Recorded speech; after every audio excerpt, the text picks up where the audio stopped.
Bismillahirrahmanirrahim. Assalamualaikum warahmatullahi wabarakatuh.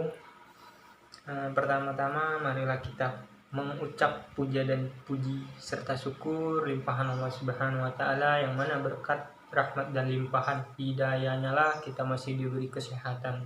Tak lupa pula salawat dan iring salam kita curahkan kepada Nabi besar, yaitu Nabi Muhammad SAW. Kali ini saya akan membahas hari kiamat, berdakwah singkat. Iman kepada hari akhir atau hari kiamat merupakan salah satu rukun iman yang wajib diyakini dan diimani oleh umat Islam. Sebelum kiamat kubro atau kiamat besar terjadi, dunia akan mengalami 5 fase, yaitu fase yang pertama kenabian, yang kedua khilafah, yang ketiga sistem kerajaan atau raja-raja, yang keempat mulukan jabariyah atau penguasa yang totaliter, yang kelima khilafah alamin haji nubuwah atau kekhalifahan berdasarkan manhaj kenabian. Puncak ujian bagi umat Nabi Muhammad SAW adalah ketika munculnya Dajjal. Masa itu banyak kaum perempuan yang terpengaruh. Ketika Dajjal muncul, jumlah kaum laki-laki menyusut akibat peperangan di mana-mana. Perbandingan perempuan dan laki-laki saat itu adalah 50 berbanding 1. Pada fase keempat juga ditandai dengan munculnya dukon. Dukon itu kabut asap yang sangat gelap. Dukon muncul selama 40 hari 40 malam. Setelah itu teknologi terhenti selama-lamanya. Hal tersebut disebabkan salah satunya karena hantaman meteor. Semua yang biasa mengandalkan teknologi akan mengalami kesengsaraan pasca meteor. Bumi akan mengalami kekeringan dan kelaparan yang sangat ekstrim. Pada saat itulah Dajjal datang dan menunjukkan kemampuannya, sehingga banyak orang-orang yang percaya dan terpedaya.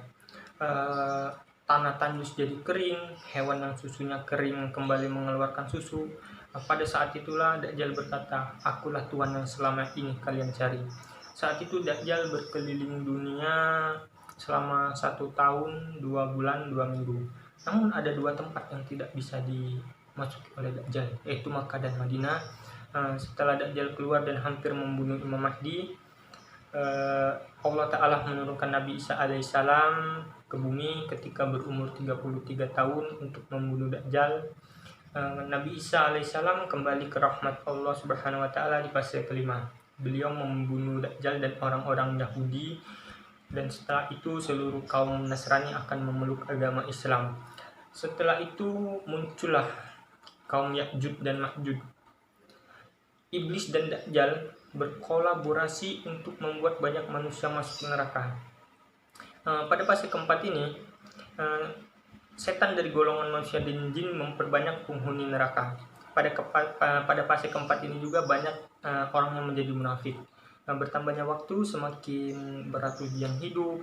Saat ini ujian membelah antara kaum mukmin dan munafik sedang berlangsung. Maka kata Nabi Muhammad SAW, kalau sabar mendapat pahala yang besar.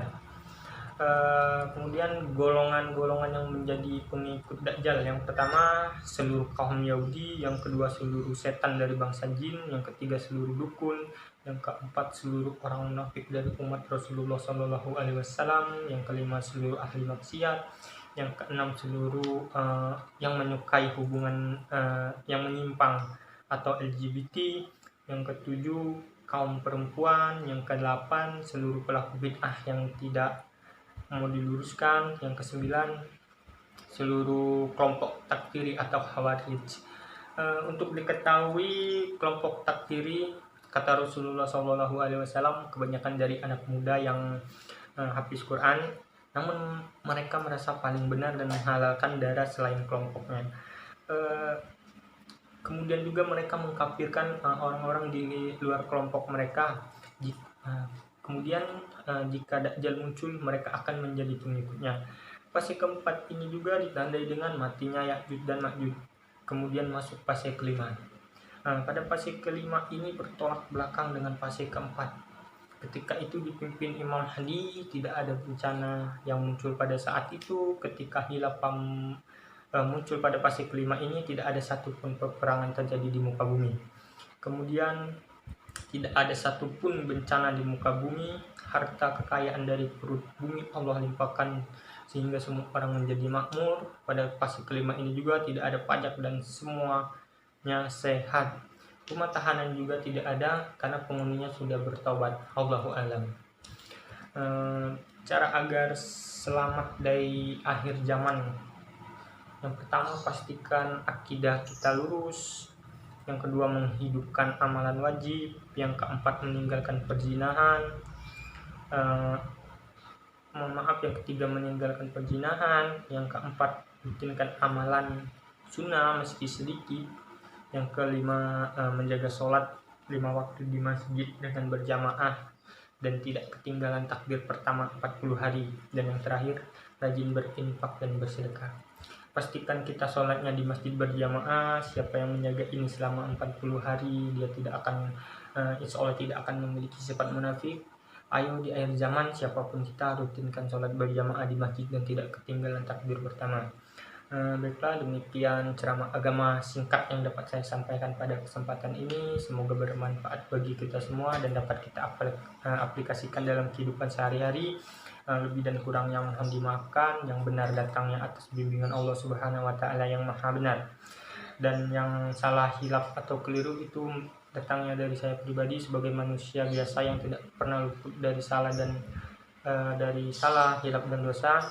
Khairul kalam, subhanakallahumma wa bihamdika, asyhadu an la ilaha illa anta, astaghfiruka wa atubu ilaik, walahul muwaffiq illa pamit tarik. Wassalamualaikum warahmatullahi wabarakatuh.